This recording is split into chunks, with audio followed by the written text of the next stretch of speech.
Yeah. If it looks different from the control room you saw during landing earlier tonight, that's because it is.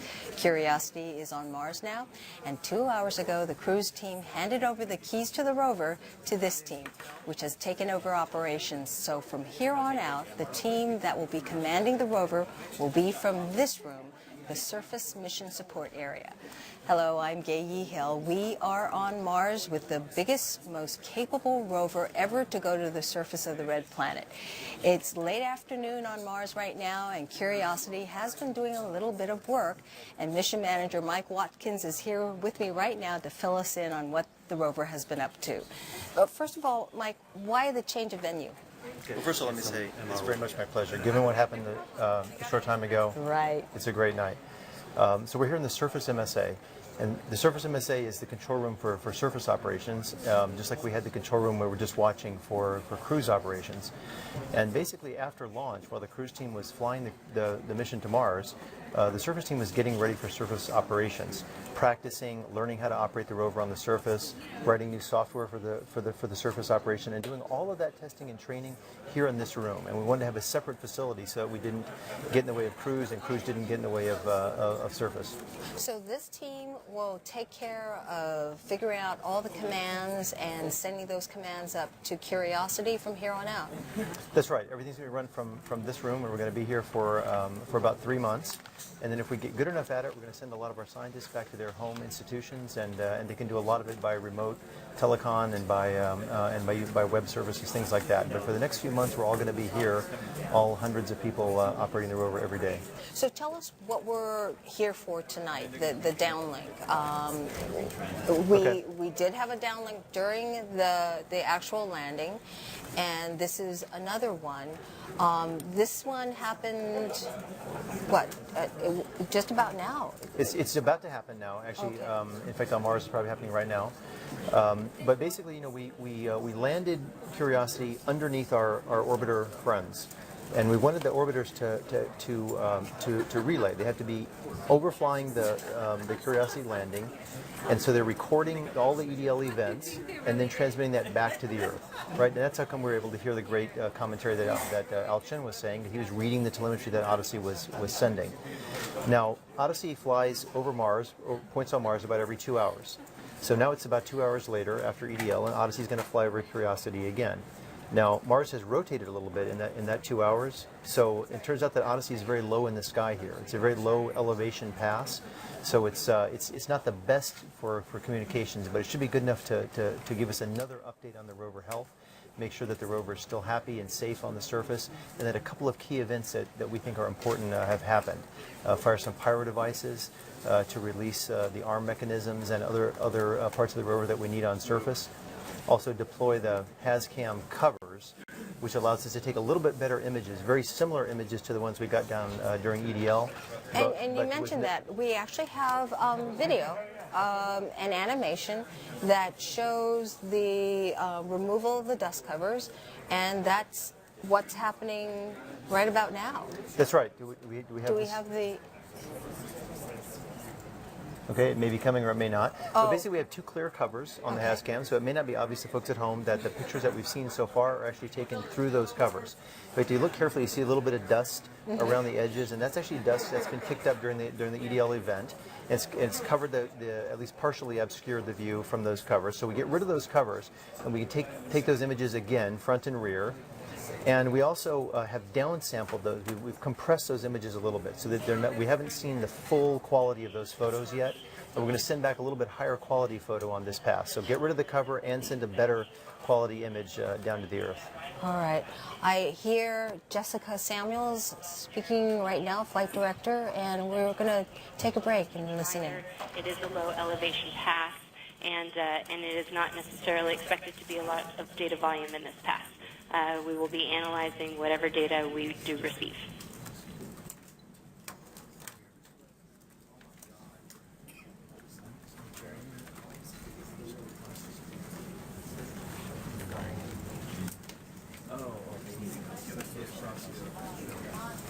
A large amount of data packets in this pass? That's right, because it's very low on the horizon, so Odyssey is not actually in view of the rover for a very long time.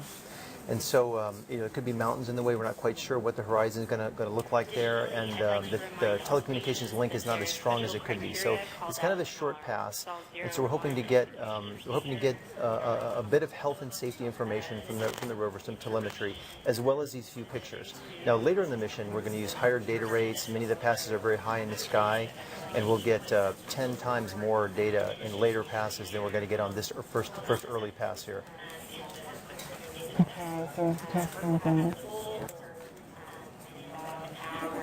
After we've gone through the quick look poll, where we'll expect more status.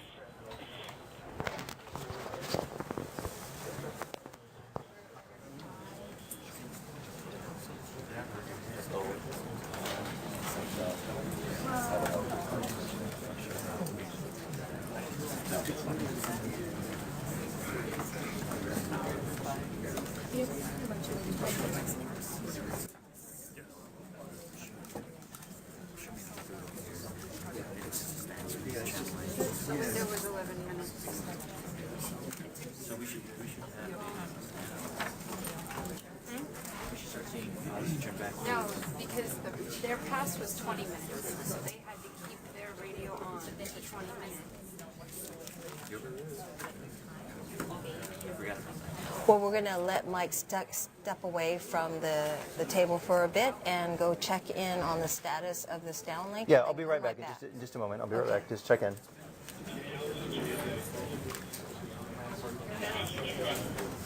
Yeah, I just wanted to follow up and let you know that the Odyssey bent pipe and the replay number 1 both have had all the reports run that were requested. So those are all available, and we are ready for the data to start flowing for the Odyssey pass. Great, and if you could please report on net as soon as you see that data start to flow in, that would be great. Copy, will do.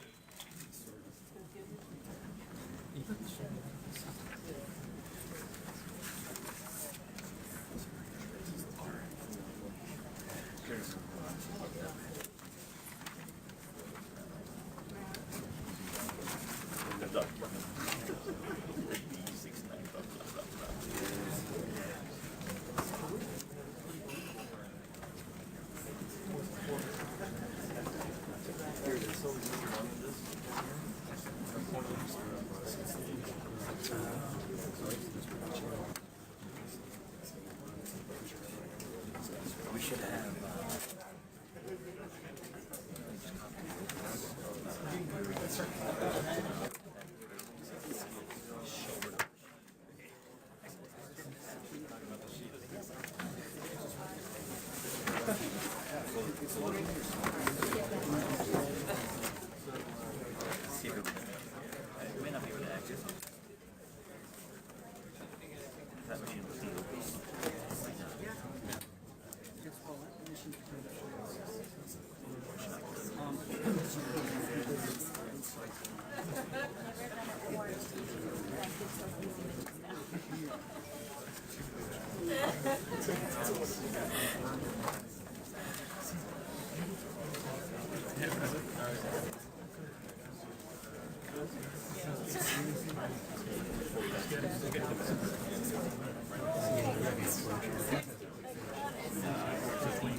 So Mike, we're waiting for this new downlink. This is all new information, correct? This is not a replay of EDL. That's right. It's all new information. It's still coming up about 10 minutes or so here. We're going to hear from the rover. It is all new information. It's what Curiosity has been doing after she landed and Odyssey went away. Carried out her first activities on the surface, like firing the pyros and removing the HazCam covers, taking some new photographs for us. And all that new data is what we're about to get here in about 10 minutes or so. All right, and that was already preloaded Exactly. We're still in a preloaded sequence, just like EDL is preloaded. This first few minutes on the surface, first day on the surface, all of that is still in a script that's very similar to the EDL script. It does this unattended because, of course, we're still not in a position to talk to Curiosity yet. Now, tomorrow, we're going to deploy the high gain antenna. It makes it much easier for us to send commands up to Curiosity, and also allows her to talk to us without the orbiters. She could talk directly to us on the Earth with the high gain antenna deployed. So that's actually one of the first activities we do tomorrow. So today we want to learn we want to see the state of the vehicle and to look at the health, make sure that everything is ready to deploy that high gain antenna tomorrow, and that nothing unusual has happened on the surface in the few hours since she landed. So the decision to have those thumbnails first thing up right after landing, was that to just help you confirm that definitely the rover is on Mars, and you sent that first, and then you're sending additional images? It also helps us, yeah. I mean, for sure, it helps us, and of course we love to see those emotionally, to see, where's our new home on Mars, and what's the new Mars that we found in Gale Crater. But it also helps us look at the rover pose. It looks, let's look at the wheels. Are the wheels on solid ground? Do they look like we're tilted up? Can we see the horizon? Maybe we can see the Gale Mound, Mount Sharp off in the distance. But really, it's kind of, do we understand that the rover's in a safe-looking position to proceed with our next set of activities? And that's why we use the HazCam first. And those images are very small, very, very small thumbnails, 64 by 64. Right. What could you actually see in them? Well, the thumbnails are just enough to see whether you can see the horizon or not, and do you see large rocks, or do you see something like that to see the wheels are being clear. We do take thumbnails from the front and rear HazCams, but we also we take full frame images and then we downsample them. So the ones that you've seen here are downsampled to 256 by 256 pixels, and the ones we're about to send down are 512 by 512. So it should be about 4 times more resolution in the ones we're about to get down. So, if the pass is nominal, we might get just a rear HazCam. If the pass is a little better than expected, and the EDL passes were a little better than expected, the EDL coverage that Mars Odyssey had was a little bit better than the worst case. If we do get a good pass, we might get the front and rear downsampled images. there's no way to determine that now, that this is going to be a long passer? We know how long the pass is scheduled to be. We don't know exactly how good the quality is going to be and exactly how long it's going to be. Like I mentioned, the Odyssey pass during EDL did a little better than we expected. So if we bet on the come and say it's going to be good, then we might get a little more information, one more image than we expected, kind of at a minimum. We usually start off being very conservative and saying, well, we're planning for the worst case. So if it's the worst case, we'll get 1 image, and if it's a little better than that, we might get 2 images plus the thumbnails. So the pass takes place 12:30 on Mars, and we need the one-way light time to get back down here, and That's then right. also any sort of processing? That's pretty fast. Okay. So the pass occurs, takes a few minutes on Mars, and then that pass is completed, and then Odyssey sends that data down to the Earth, and it takes about 15 minutes light time, just like we talked about during EDL, and it takes just a few minutes to flow through the ground network here. So we should be seeing it about 10 minutes till 1 our time here in the MSA. All right. So in the meantime, we'll stand by and wait. Absolutely. All right. Thanks, Mike. Sure. Thank you.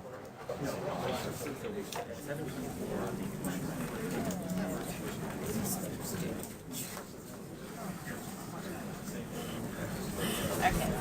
I may hang up some minutes. We may get data estimates now, basically. So, I'll talk to you later. Bye.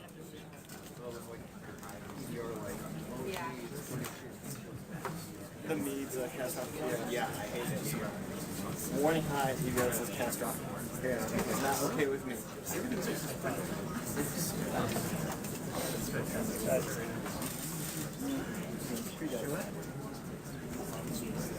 Because they cut the e-bridle, right? As soon as they cut the e-bridle, the analog channels went, oh, I'm tripped. It's an artifact of cutting the bridle. Getting it before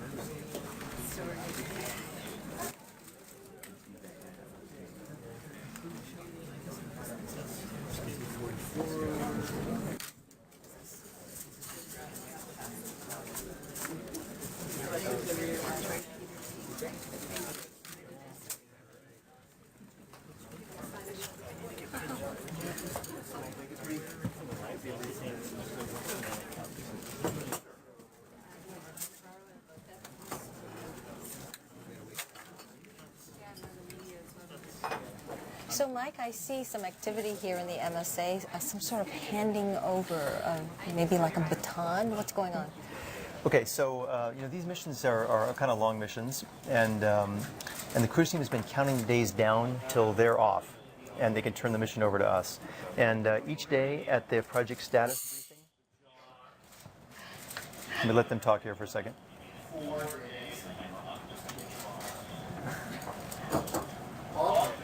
It might be on MSL Live. Models to maybe help maybe at least through the project. So the cruise team was in cruise for 254 days.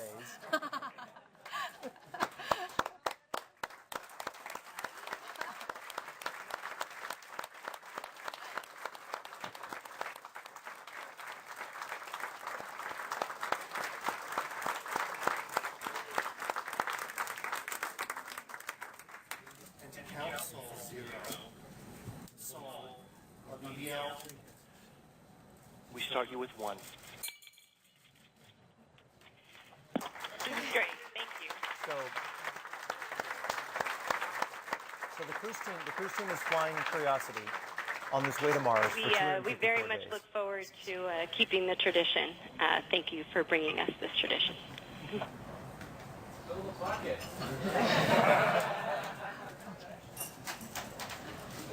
All right, so this is an institution with lots of traditions.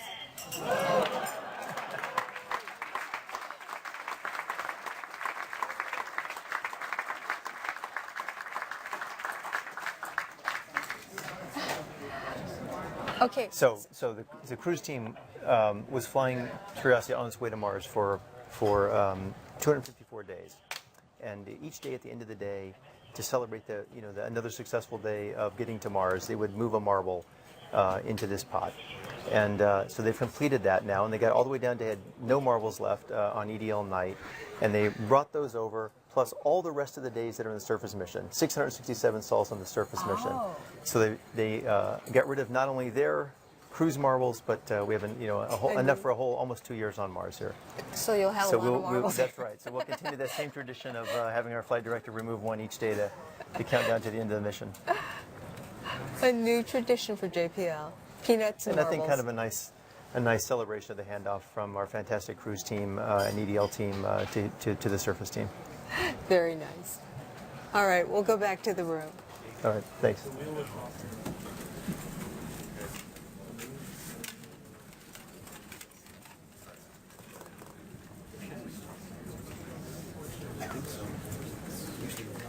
They're in real-time transmitting.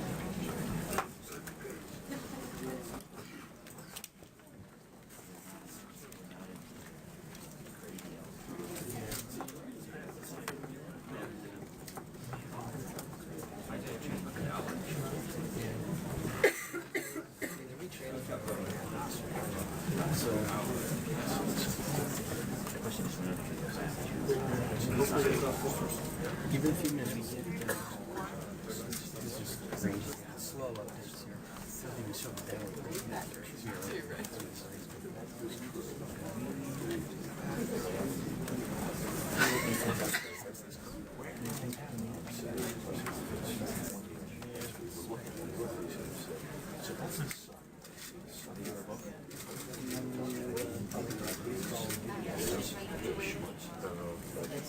Part of like really.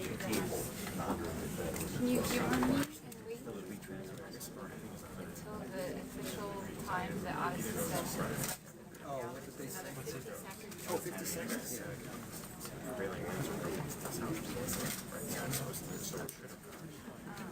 Well, we're not getting a lot of time for that. There's still a lot of still a lot of stuff to come in. Even the X-Band is going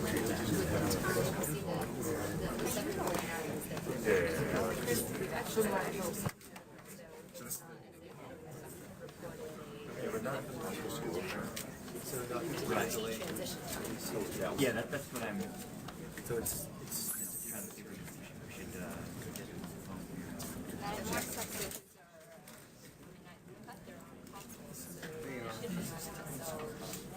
we're waiting for the official time when they said they were going to start doing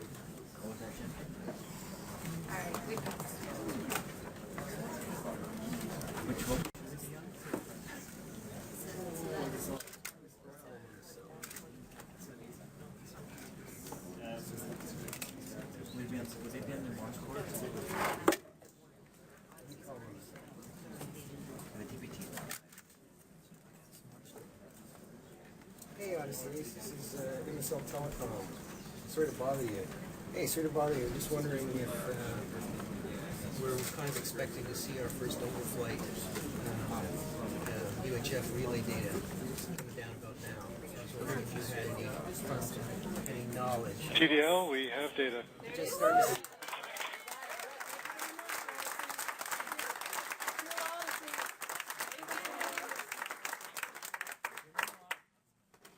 Thank you. Thanks very much.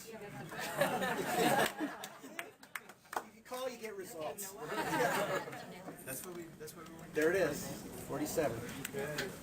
Here.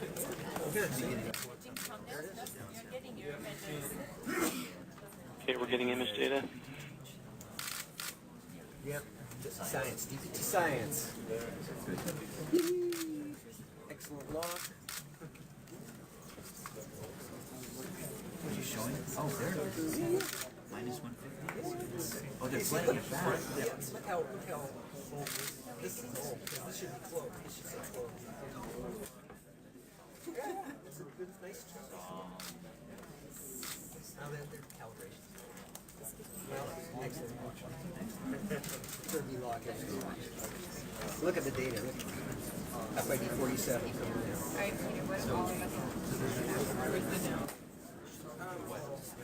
Just get an account. We'll call Bob Williams and just get an account.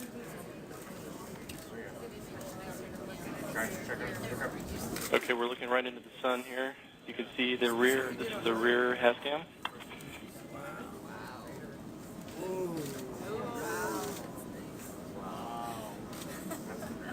Wow, a curved surface with dots on it. Ooh, a mountain.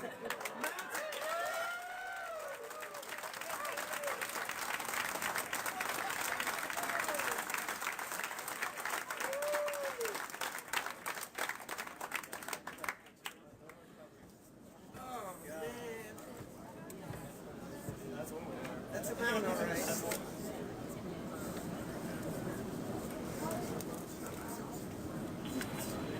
So we're looking directly into the sun here, and that's why we're seeing the saturation here in the sky.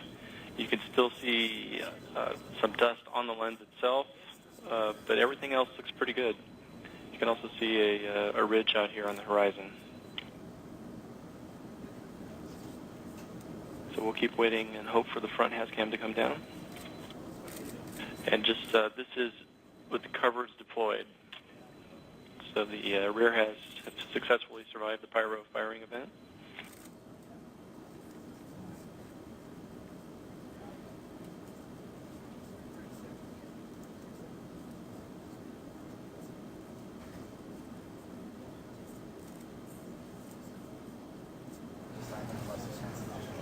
So as we've just heard, the images have started to come down, and with me now is John Grotzinger, the project scientist for MSL. First image down, what do you think?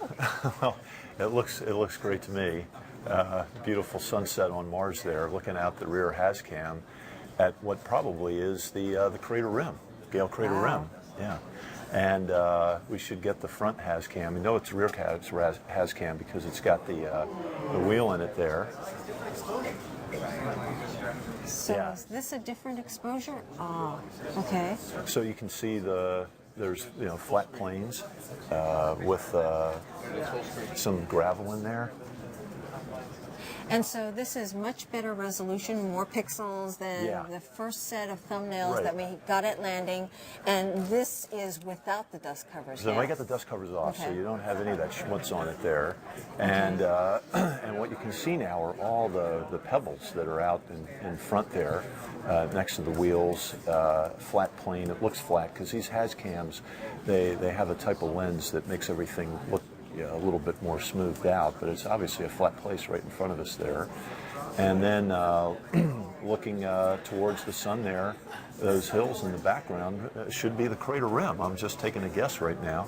Now, with the thumbnail, the front cameras, we saw shadow, and could you actually see Mount Sharp in the distance?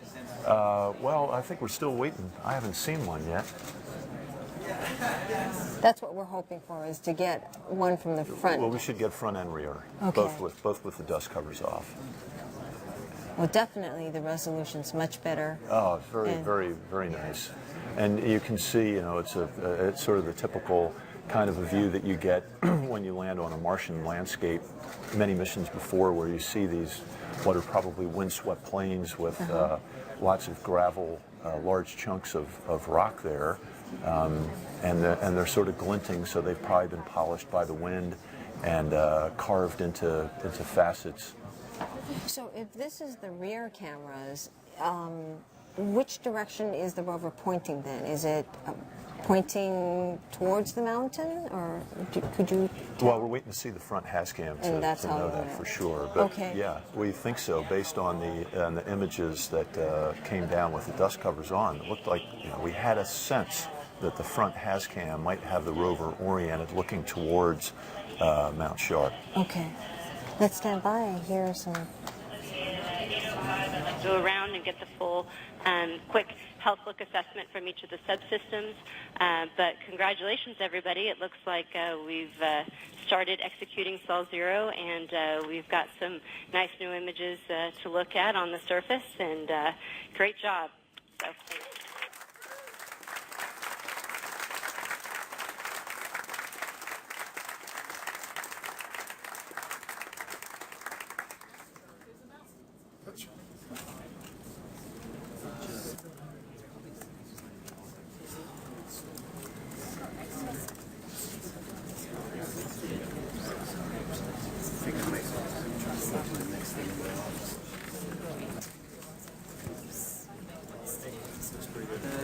Well, they were still processing.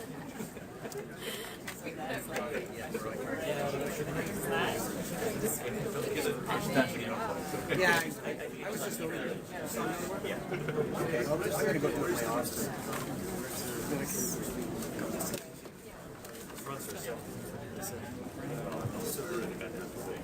I think we ended before. It's really stale, but still you can see 37, 36. It's not updating. It's really this DHNA doesn't update very what the heck?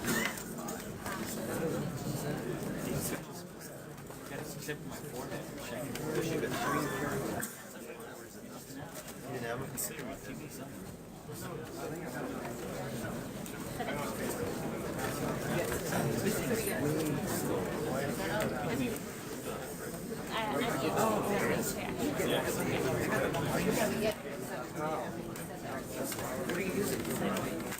Oh, there we go. 4.6.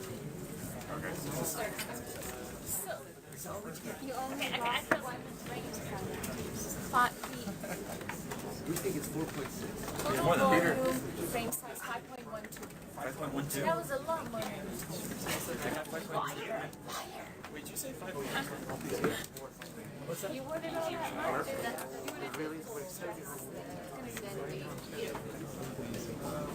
Yeah. That was the Get like about a quarter of whatever. yeah.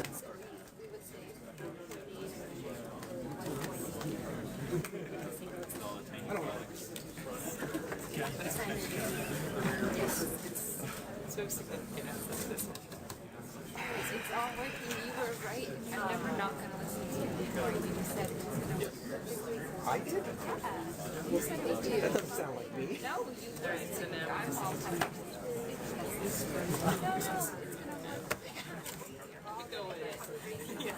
I didn't say it. No, that was somebody else. No.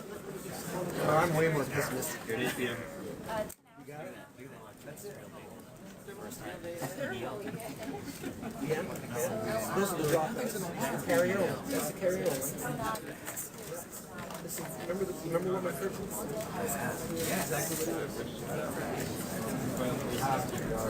know what's even better? Yeah, if you look back,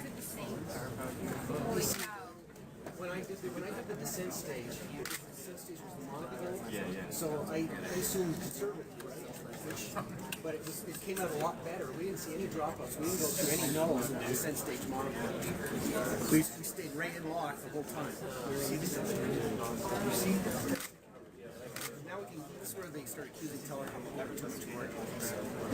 Yeah, they are. You guys have too much work. Of course, as soon as we lose the frame, it's like, We lost one. Yeah. where'd you get? Did you create it? We'll be on R10. Oh, okay. Well, good. So we're gonna get this. So we're gonna get this piece too. Yeah. This is honestly. All right, now we gotta start bringing these guys up to speed. Yeah. Well, not only that, but you have a piece of the mobility on that. All of us have to walk together, and then I think wants to be on the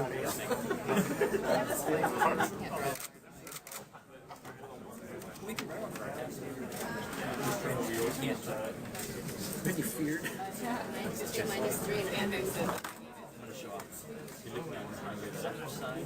The actual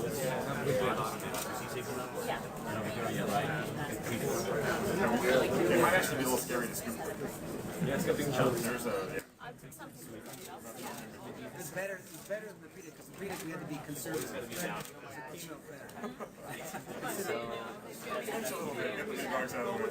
So Jennifer, sorry, we have a little bit of take this still left on. With the camera on. We ruined it. We're shreds. He's across the street doing the open loop. Oh, he's that's to bring out the He's in this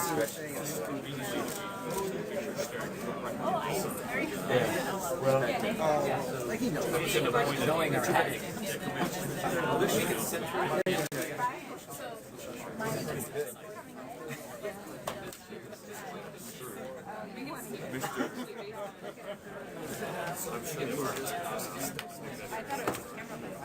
Well, my camera's in there. Very exciting.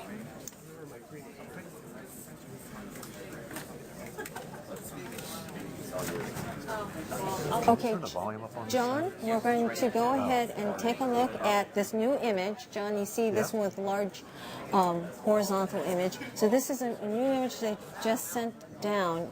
No, it's the same image. It's the It's same been image, stretched. but it's just been stretched. This is good. We're on the air right now, and so tell us what's happening right now. Okay, so basically, what we're seeing right now is they've Justin Mackey, who's the lead for the HazCams, has adjusted the contrast to eliminate the foreground so that you can't see the gravel now in front of us. It just looks dark. But what you see in the background is the rim of Gale Crater itself. So remember that we're looking through a lens that is designed to capture almost 180 degrees, and that's why it kind of looks curved, highly curved. And but the change between the planes and what you see on the horizon, that really should be the rim of Gale Crater.